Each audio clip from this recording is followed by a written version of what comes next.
Hello, everyone, and welcome to History Summit 2020. I'm so thrilled that you are here, and I'm really looking forward to watching the other authors' videos and hopefully engaging in a really great conversation online after. So thank you again for being here. I'm thrilled to hear what you want to know about and share this information with you about the cabinet.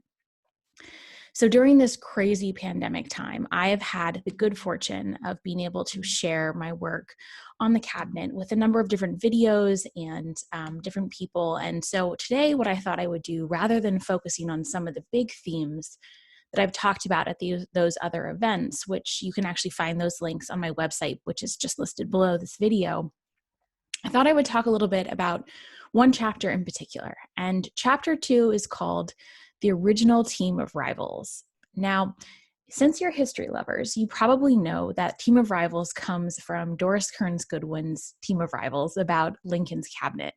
And how awesome is it that a book can have such a cultural impact that that phrase resonates with so many people?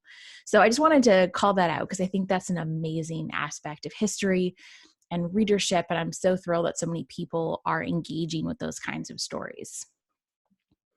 So the original cabinet, the original team of rivals is pictured here. President George Washington is on the left, of course. Then Secretary of War Henry Knox, Secretary of the Treasury Alexander Hamilton, Secretary of State Thomas Jefferson, and Attorney General Edmund Randolph. And today I'm really going to focus in particular on all four of them, but Knox and Randolph especially, and emphasizing why they shouldn't be overlooked in favor of some of their, better known contemporaries like Hamilton and Jefferson. I'm sure you probably know a little bit about their backstory and their conflict and their sometimes very tumultuous relationship. But I hope that I will be able to convince you, or at least convince you to read the chapter to see why Knox and Randolph are really important as well. So during the American Revolution, Washington frequently held councils of war before entering into any major engagement, before conducting a retreat that might be politically divisive, before selecting winter quarters, basically any major decision. And Knox and Hamilton would have been a part of those gatherings, and they would have been a part of that decision-making process. Knox and Washington probably first met either at camp or at Washington's headquarters at Longfellow House in Cambridge, Massachusetts in 1775, when Washington first came up to take over the Continental Army. Knox then, of course, famously made his name by going up to Fort Ticonderoga, bringing down the cannons, which played a crucial role in the siege of Boston. But over the next many years, Knox was one of Washington's most indispensable officers. He was the Major General of Artillery, he was a close advisor, he was a trusted confidant, and every time there was a council of war, whether it was in a fancy place like the Longfellow House or in a tent in the middle of a battle, Knox was there. Sometimes it was smelly and dirty. There were bugs and horses and other livestock. People were wounded, so it was bloody. It was a very physical endurance, a very physical experience during that wartime. Now, Hamilton didn't meet Washington at Longfellow House, but he too was in this sort of war environment. And he came on as one of Washington's aides de camp a few years later. And he would have attended councils of war at places like Washington's campaign headquarters at the Tent, which now you can see at the Museum of the American Revolution. I highly recommend going if you can. Or some smaller homes like the yellow one on the left, which was actually Arthur St. Clair's house and served as a very temporary meeting spot in between the battles of Trenton and Princeton. So Knox would have had this experience. He would have known what it was like. And most importantly, both Knox and Hamilton, they would have endured really terrible winters, really hot summers. This picture is of Valley Forge, which was one of the worst winters. And while as officers and as aides, they wouldn't have been shoeless like the average soldier. They were away from their families. They were away from their homes. They missed celebrations and birthdays and events.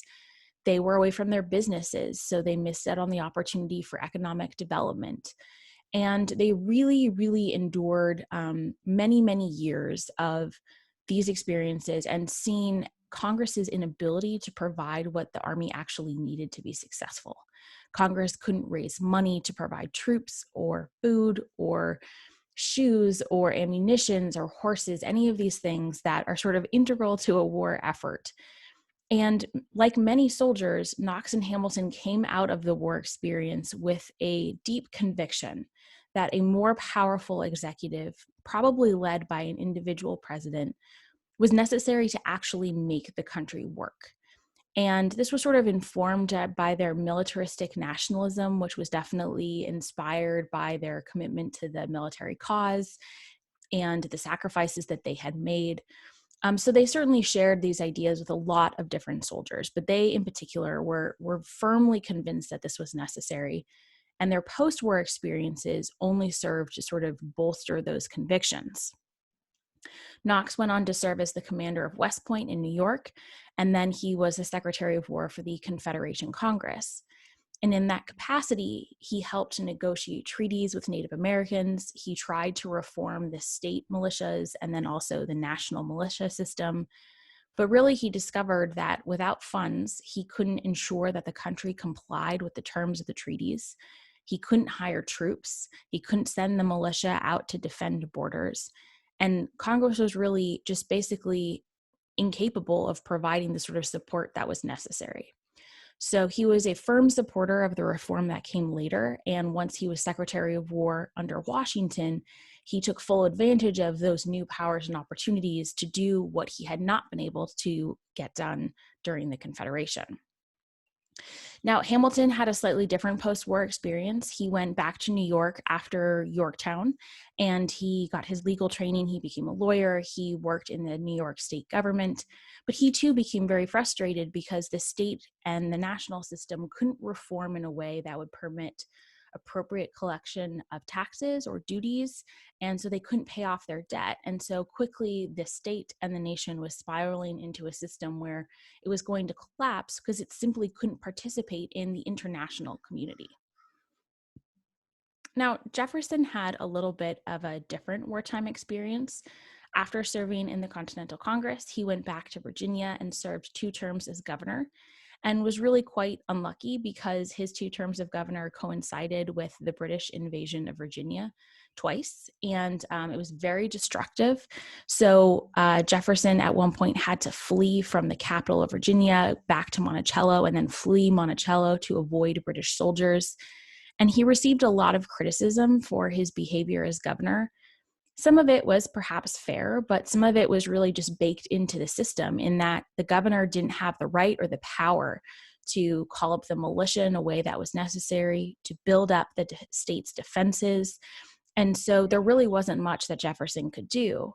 And even though he became later known as sort of a critic of executive power, he wrote very eloquently about the need for strengthened authority, especially in the state governments. Jefferson then went to Paris, and he served as one of the ministers to France. The house on the left there would have been his home on one of the most famous streets in Paris, and it was a very luxurious existence. He was surrounded by intellectuals that were incredibly well educated, well read. They knew theater and art and music and history, and he was able to see incredible architecture.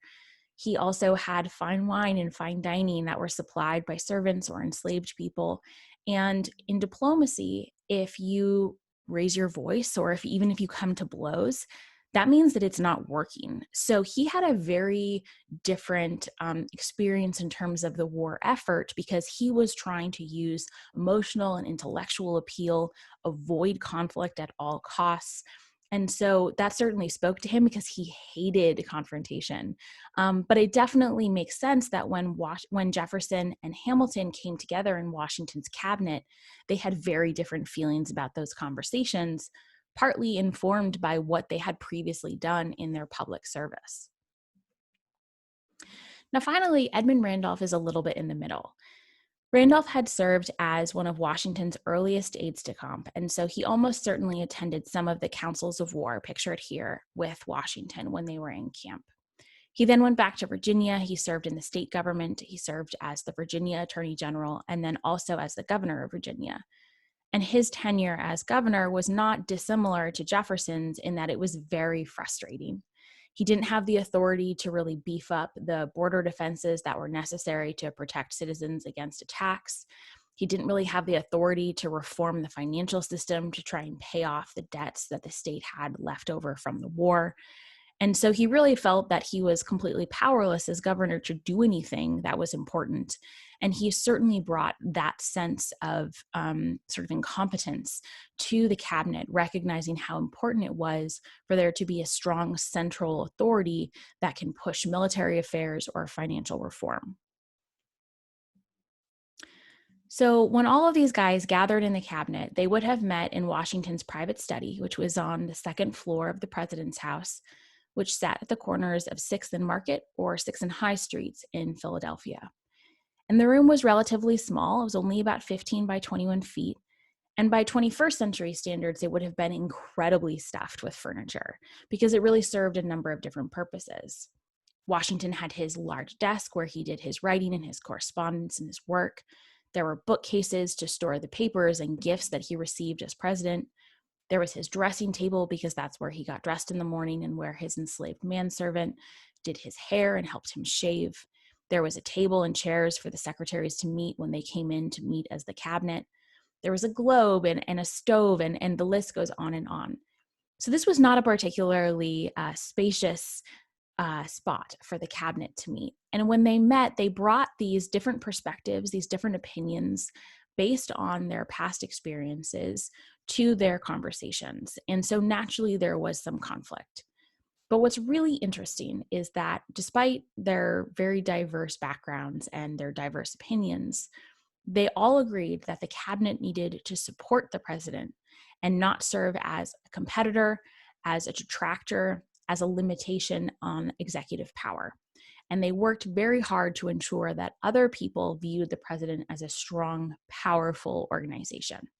So, for example, in the Whiskey Rebellion, when the Pennsylvania state officials really resisted Washington's efforts to basically have a national response and then send out national militia, the cabinet really worked to essentially like bully the state officials into compliance, not because they were going to gain more power, but because it would bolster the president's authority.